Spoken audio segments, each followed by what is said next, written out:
अब व्यास जी महाराज कहते हैं जो सुराट है स्वयमेव राजते इति सुराट, जो सदैव अपने स्वरूप में ही प्रतिष्ठित है, ऐसे सुराट भगवान को हम सभी नमन करते हैं, जिन्होंने इतना सुंदर संसार की रचना की, जिन्होंने ब्रह्मादि देव को, ब्रह्मा जी को वेदादि शास्त्रों का उपदेश दिया, वो भगवान जो सर्वथा माया से दूर रहने वाले भगवान, माया से धरती को, संसार को बनाया, लेकिन वो भगवान सदैव माया से दूर रहते हैं, ऐसे सुराट भगवान को हम सभी नमन करते हैं।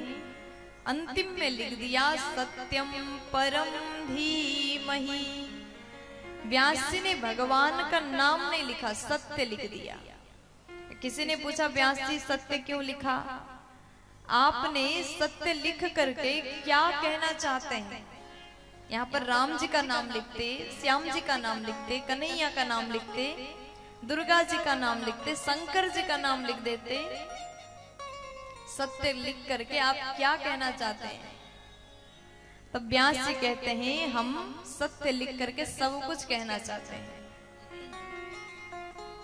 अगर मैं राम जी का नाम लिखता तो कृष्ण जी का अलग से स्तुति करना पड़ता, कन्हैया जी का स्तुति करता तो फिर दुर्गा जी का करता, फिर लक्ष्मी जी का करता, शंकर जी का करता, और स्तुति में ही आधा ग्रंथ निकल जाता।